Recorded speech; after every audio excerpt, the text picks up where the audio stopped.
Today I traveled along the road between Aakirkeby and Vestermarie here on Bornholm, and this is one of those drives where the journey itself becomes the interesting part. There is not one huge attraction every few minutes, and that is part of what makes it enjoyable. It is more about the atmosphere, the landscape, the open countryside, and simply seeing what appears along the road. The weather during this trip was really beautiful. The sky was completely blue for long stretches, and the sunlight made the fields and trees look incredibly green. At this time of year, Bornholm starts becoming very colorful again after the colder months, and you can really notice the difference when driving through areas like this. The road itself is fairly quiet compared to larger roads in Denmark. There are long open stretches surrounded by farmland, small groups of trees, and rolling countryside. Every now and then you pass a few houses or farms, but otherwise it feels very open and peaceful. One thing I noticed while traveling this route was how much the scenery changes little by little without becoming dramatic. One moment there are open fields on both sides, then suddenly you move into a more enclosed section, surrounded by trees and bushes, before it opens up again into farmland and grassy areas. I also really like the roads around this part of Bornholm, because they curve naturally through the landscape instead of feeling completely flat and straight all the time. It makes the drive feel more alive and interesting. Along the way I passed several beautiful countryside areas with large green fields stretching into the distance. Some sections had rocky terrain mixed with grass and trees, which is something you see quite often on Bornholm.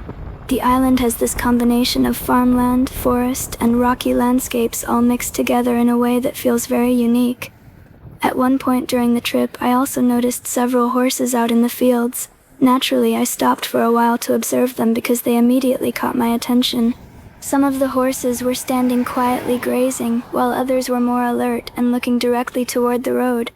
A few of them seemed curious about what I was doing there, especially when I stopped and remained still for a while. I ended up watching them much longer than I originally expected. Horses have this calm presence about them that makes it strangely relaxing to simply stand nearby and observe them quietly. The setting around them also looked really beautiful. There were grassy fields, scattered rocks, trees, and open countryside surrounding the area. In some places the horses stood near large rock formations, which almost made the scenery look a little wild and untouched. One horse in particular kept watching me for quite some time, while another continued grazing completely unconcerned by everything around it. It was interesting seeing how different their personalities seemed even from a distance. The sunlight also made their coats stand out very clearly against the green landscape. Combined with the blue sky and the quiet surroundings, the entire scene felt incredibly peaceful. This is one thing I enjoy a lot about filming around Bornholm. Sometimes you set out thinking you are simply recording roads or landscapes, and suddenly you run into moments like this that were completely unplanned. The road between Aakirkeby and Vestermarie may not sound exciting if someone only hears the name of the route, but when you actually travel through the area, you begin noticing all the small details that make it memorable. There are stretches where you can see fields far into the distance, and then other sections where trees line the road closely on both sides, creating a completely different atmosphere within only a few minutes. Some of the roadside areas also had wild grass and flowers growing naturally along the edges, which added even more color to the landscape. Everything looked very alive and full of summer energy. There were cars passing occasionally, but for long moments it almost felt like I had the road completely to myself. That quietness changes the experience a lot. Instead of focusing on noise or busy surroundings, you begin paying attention to smaller things like the wind moving through the grass, birds in the distance, sunlight across the fields, or the movement of animals nearby. Even the road itself became part of the scenery. The long curves, the gentle hills, and the open countryside ahead created that feeling that you just want to continue exploring, to see what appears next around the corner. Bornholm is full of places like this, where the atmosphere matters more than a specific destination. Sometimes the best part is simply traveling through the island slowly, and allowing yourself time to notice things you would normally pass by without thinking about them. The horses were definitely one of the highlights of this particular trip for me. I always find animals interesting to observe, especially in quiet countryside environments, where they seem completely comfortable and relaxed in their surroundings. Watching them standing among the fields and rocks while everything around them remained still created one of those simple moments that ends up staying in your memory longer than expected. and by the time I continued further along the road toward Vestermarie, the entire journey already felt worth it, just because of the scenery, the atmosphere, and those unexpected little moments along the way.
If you enjoyed this video and want to see more places around beautiful Bornholm, please give the video a thumbs up and consider subscribing. There is still a lot more to explore, from quiet forests and beaches to small towns, harbors, restaurants, and hidden places all around the island.